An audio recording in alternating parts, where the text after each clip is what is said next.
The Madness. My name is Rob Maxwell, and I'm an exercise physiologist. I'm the owner of Maxwell's Fitness Programs, and I've been in business for the past 28 years. That's a long time to be writing programs. Just a reminder, this is all about the method to the madness. I like to get to why things work, get to the real reasons things work or don't work. So that's what this is all about. That is the method to the madness. I had a question from one of my listeners who's very active in youth sports with her children, and she wanted to know about proper conditioning for kids and what are some things they should be doing, should not be doing, and what are some things to look for. And that's really important for me too, and I've spent a lot of time on that subject. So that's what we're going to talk a little bit about today. And if you don't have kids or that much interest in that, you know what, listen anyway, because there's always a method to the madness. There is always something you can learn. I believe right way to train, wrong way to train. So listen up.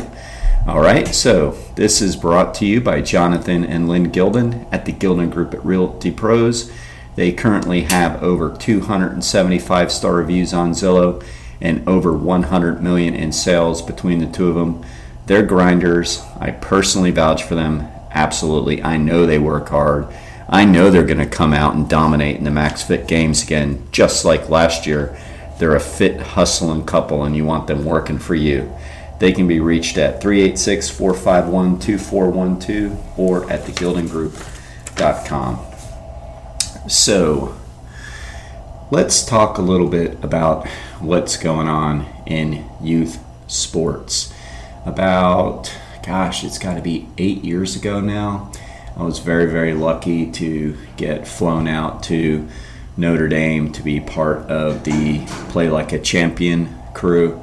And it was an organization I was helping with youth sports and coaching and prepping and all that good stuff. And so one of the perks I got for being part of this affiliation was I got to go spend 4 or 5 days at Notre Dame and see the sports med crew, the coaching crew, and see what Play Like a Champion is all about. And that was really, really cool to be on a epic campus and hear some of the coaches. I got to hear the famous women's basketball coach, what is her name? The hockey coach, one of the former basketball players, and the athletic director. So that was pretty cool. And, the whole thing they talked about was like music to my ears up there, because they were talking about exactly what I believe, which is the reasons why they believe youth sports has been declining. It's not going up like people think. I mean, yes, kids are becoming phenoms at an earlier age, but that's not always such a good thing. It's not like turning out any different than it did in the old days. But two of the things that they talked about that they believed were leading to the decline was, number one, lack of sports in schools, because basically the clubs are getting all of the kids now, and that's creating quite a have and have not society.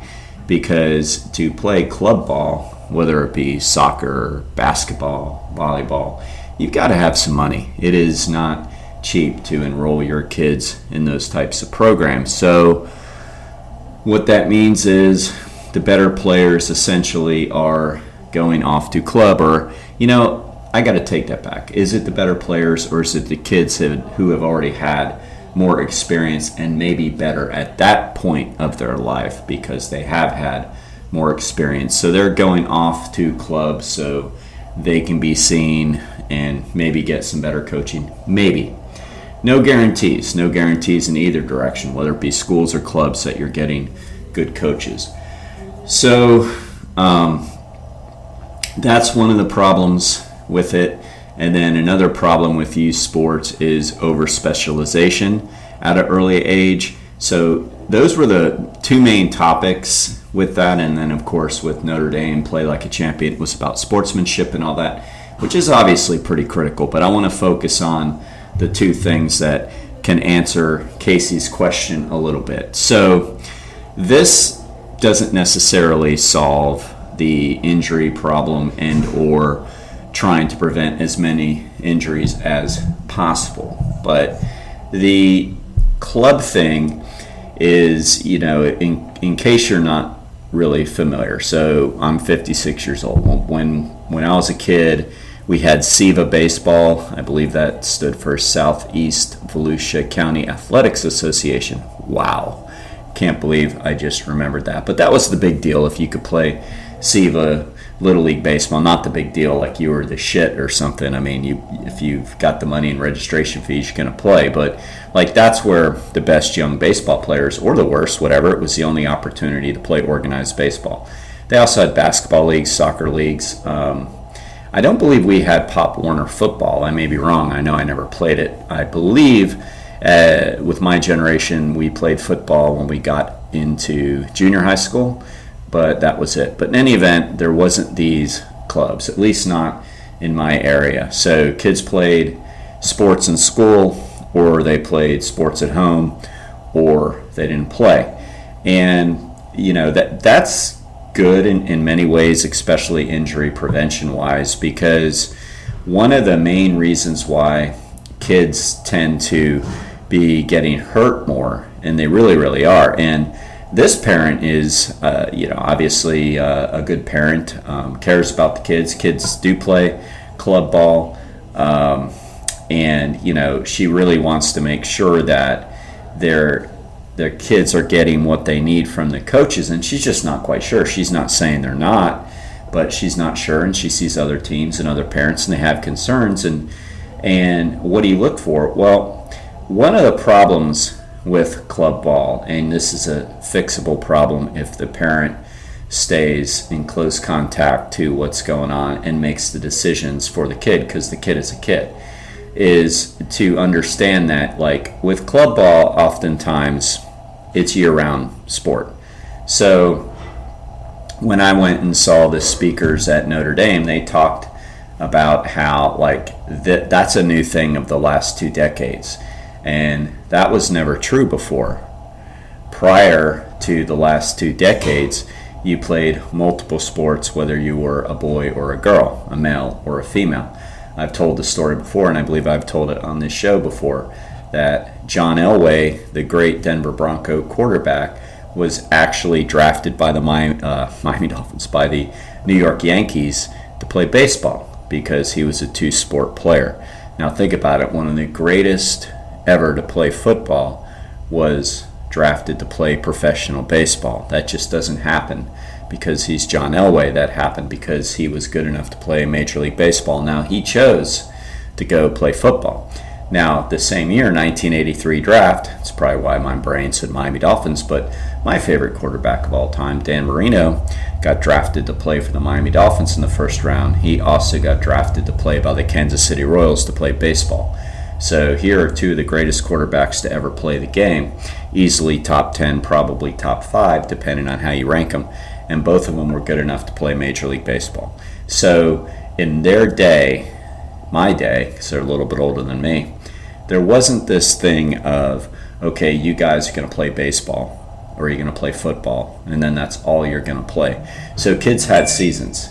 And when you had seasons, you're allowing those little tiny micro tears to heal. Because yes, little kids get micro tears just like adults do. So when you're playing different seasons of sports, you're allowing your body and your mind to rest.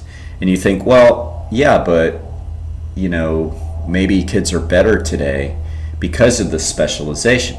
Well, that hasn't been proven whatsoever. And those debates I see sometimes in sports forums are really, really silly. People say, well, Babe Ruth played today, he would suck. It's like, that is ridiculous. I mean, number one, we can't compare generations like that, but the access to nutrition and all this stuff that these guys have today is so much better, and I just believe, and we'll just leave it right there. I'm not even going to go into that silly debate. But if they were great in the 1930s, they're going to be great now in any generation, the greatest is the cream's going to rise to the top, no matter what. I don't care what anybody says. There's a lot more to it than just, size of biceps and how hard you throw a ball and how hard you hit a ball. There's reasons why these guys became the best at what they did. So a big problem we're seeing today, though, is that injury rates among professional and collegiate players are higher now than they've ever been. And that's a little strange, right? So, like in Babe Ruth's day, if you read any folklore, and we don't even have to go back to the 1920s and 30s. We can go to the 1950s and the 1960s and look at Joe DiMaggio and Mickey Mantle in that era. And we can go to the 1970s and look at different ball players, Joe Namath, whatever, 1980s even. And the prep work that these guys did, the sports medicine wasn't there. So, I've taught sports medicine. Sports medicine is a great thing. But think about that. We have so much more sports medicine now. We can measure things we never would have conceived of measuring 30 years ago. It's gotten insane. You know exactly how hard guys are pitching now. You know exactly how hard guys are hitting the ball now, exit velocities and things like that. We know body fat levels. We know everything there is to know, lactate levels in athletes, what fiber types they are. We know all this. We know so much more about recovery. So with that being said, why on earth did Babe Ruth hardly ever miss a game? Why? Why did Cal Ripken Jr. put together that streak of games played, breaking Lou Gehrig's epic number? I'd say the number, but I forgot how many games played. But it's an insane amount in a row, and this goes way back. So if we've come so far in sports medicine, then why are guys getting hurt more? So why is it? And I'm telling you why it is. There's two reasons, and the two things are really, really related to each other. You can use recovery all you want. You can have good nutrition all you want. You can have the right way to strength train and all this kind of stuff. But if you're not allowing your body to rest, it doesn't matter what you're doing. So Babe Ruth's prep work, from what I understand, everything I've read about him and all the folklore, is his prep work was, it was a good day if he was showing up to the ballpark not drunk. So that was his prep work. He wasn't exactly ripped by any means. I seriously doubt he jogged or ran, lifted weights, any of those things, even the real, remote or whatever style of workouts they might have had. I seriously doubt he did any of them. But what he did do was he loved baseball, and he showed up and played. And because he wasn't doing all this extraneous type activity, he was able to rest, show up to the ballpark, and do what he loved to do.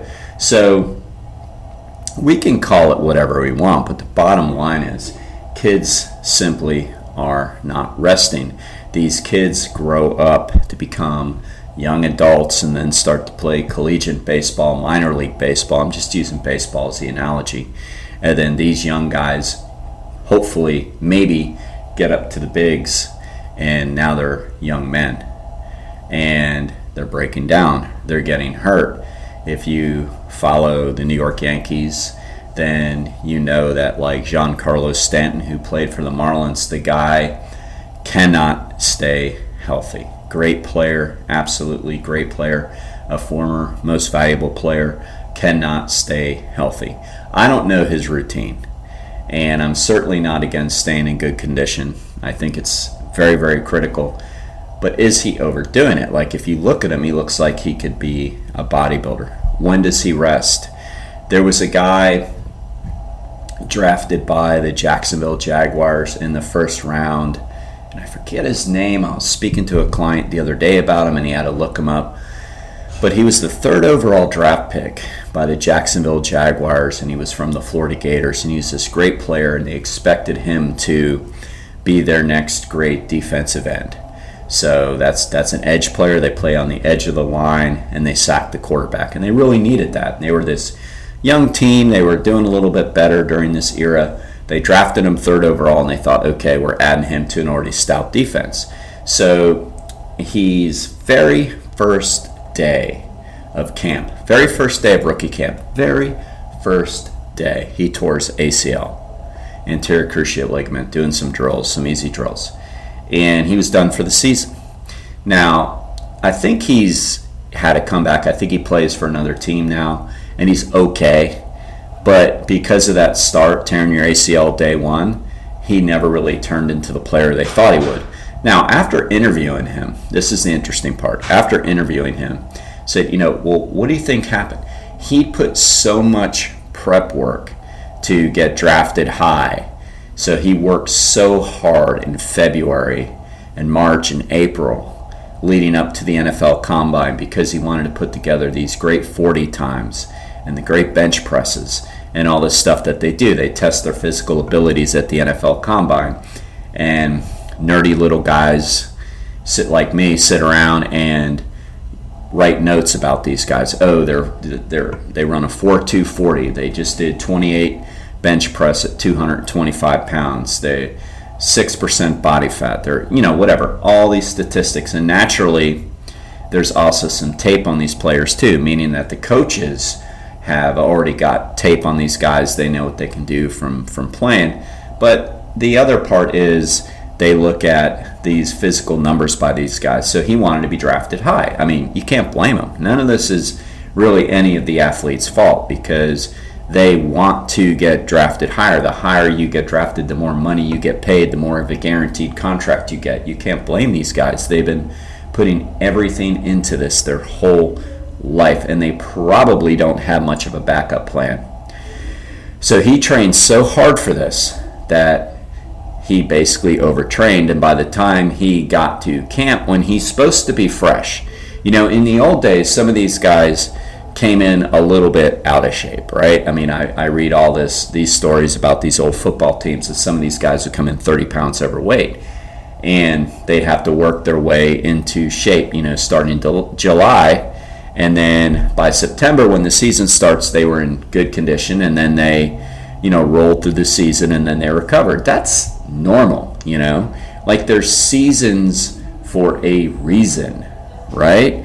Think of nature. That's what they did. Now, would some of the coaches be a little bit upset? Here comes their offensive tackle.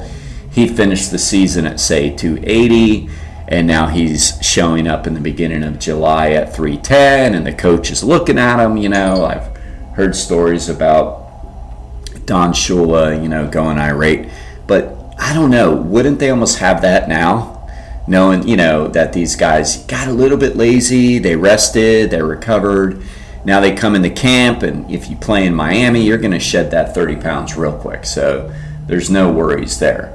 So, that's the way it used to be. Now guys like this gentleman who got drafted by the Jaguars, by the time he came into camp, he was already shot. And his tendons and ligaments were already getting ready to break down because they weren't recovered.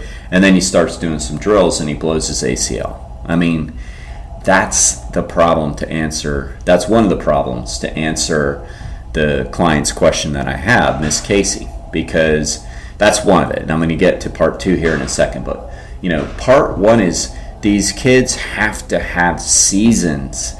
And club ball doesn't give you the opportunity for seasons. Now, some of these kids, the older ones, she's talking a little bit younger, but the older ones play club ball, wrap up the season, and then have a season with school because they want to play both. And look, when I was young, again, it was an honor to play for your school, and that was really cool. And it's gotten to the point now where collegiate scouts, except for football, I mean, that's the only place that the scouts really go and continue to look for players in high school is in football. But in volleyball, in soccer especially, and I guess baseball's mixed. They're still looking at some of the baseball kids in high school, but they're also looking at club. But those other sports, it's all club ball because the best players, especially volleyball, soccer, are playing club. They're not playing in school. And that really, really sucks for the school, and it sucks for the spirit of the school. It's just not good all the way around. And it's really, really killing young sports, which is sad because it should be about fun. But But for the health of the kid, they're not getting seasons because they're going right from club, maybe to the next club, and maybe to a school sport. And so the kids aren't getting adequate rest. That's the first problem. There has to be a season for a reason. There's absolutely no reason on earth why kids play year-round sport. Not necessary. And there is no literature that backs up the fact that they need to be playing one sport only to master that sport. I'm going to go back to Dan Marino and John Elway, who played two sports, were great. There's other examples. You're going to be just as good at your sport if you play other sports. My argument is you're going to be better because you're absolutely going to be rested, okay? So let the kids have seasons. Let them have off seasons. During the off seasons, don't let them pick up a baseball. Don't let them pick up a basketball. Let them rest for at least a month. Let them do other things. I would argue longer, but for at least a month, let them do other things. Okay, so part two. Part two is what should they be doing when they do conditioning? Because there's talk of these kids doing wild stuff as far as their warm-ups go, and we call that stuff active or dynamic stretching. And, there's talk of them doing all kinds of stuff with that. Look, that can be overdone too. These are kids. So the idea of a warm-up is to raise the core temperature, plain and simple.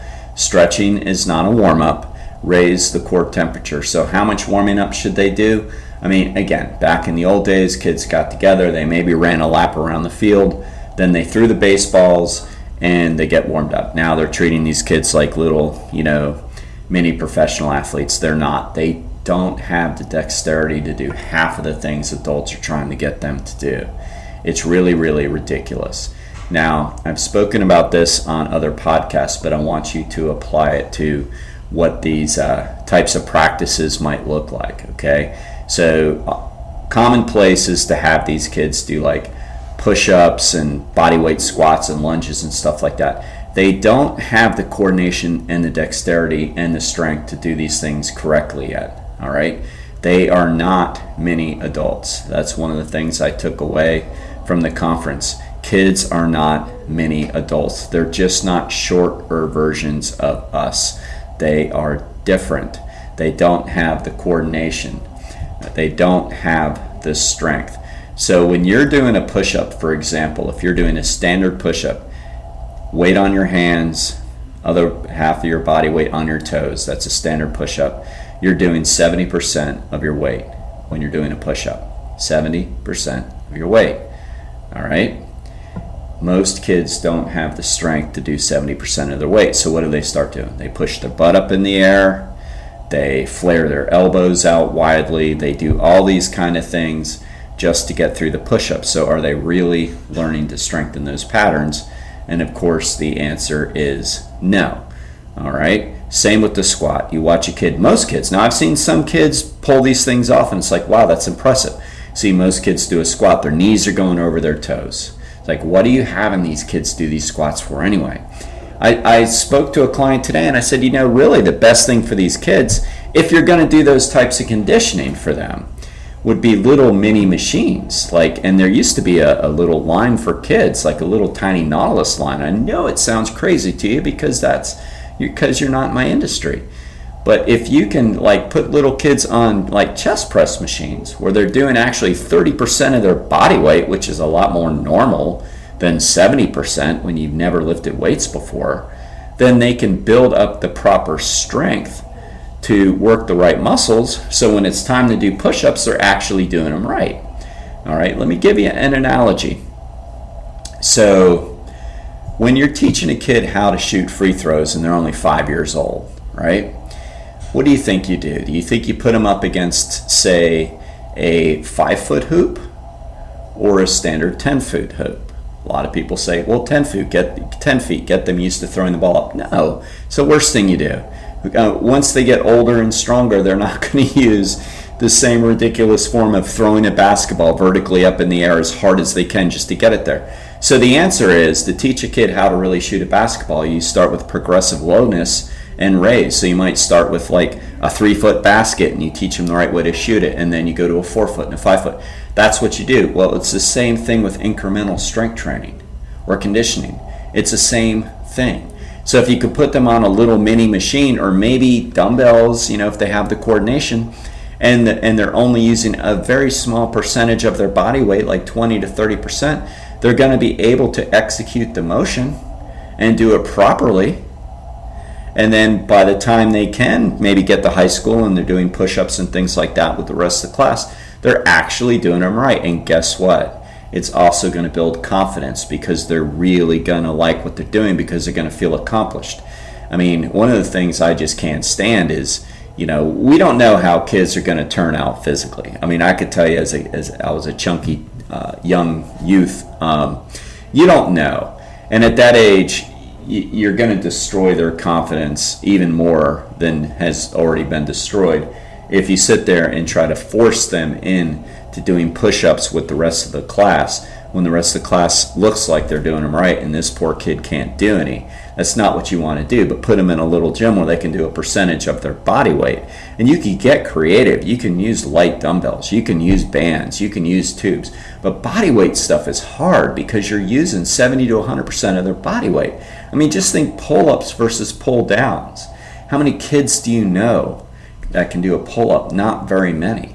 But what if you put them on a pull-down machine that simulates a pull-up, and you put on 30 pounds and they pull up part of their chin? Like, oh, then they get the motion. That's called progressive strength training. So it enables them to be able to do the right activity. All right. So that is part 2 of the answer. Make sure they're doing conditioning that's appropriate for their maturity. All right, I'm going to repeat that. Make sure they're doing conditioning that is appropriate for their maturity. And maturity doesn't always mean age. You have to watch them and see how their dexterity is. How do they move? If kids that are older are doing walking lunges out in the outfield to warm up like the professional baseball players do, and you look down and your kid has his knee way out over his toes, and he's just flailing along, and it looks like he's got no coordination, stop the activity. Talk to the coach. Say, I don't think that's a good motion. And look, I get it. It's a tough dynamic between parent and coach. You don't want to be one of those parents, but you kind of do want to be one of those parents if it comes down to your kid's health. That's very, very important to remember. It's your kids. The coaches are not necessarily going to care about your kids like you care about your kids. So obviously I'm not going to tell you how to communicate, but a nice private conversation with the coach saying, I'm not really sure if these movements work for he or she. But the bottom line is you have to take responsibility. You have to be involved. And if it's not working, if you feel like the coach just isn't experienced enough, and look, there's no reason why they necessarily are. I mean, just because they might be good at their sport, it doesn't mean they know anything about conditioning. You have to make up your mind whether or not you need to pull them and go into a different league. All right, so part 1 again is let them have off seasons. Let them play other sports. If their coach is demanding that they only play one position on their team, that is not the way it's supposed to be done. Not in youth sports. If they play baseball, they should be given an opportunity to play every position on the field. And when they get up into the junior high and high school age, okay, maybe then specialize a little bit.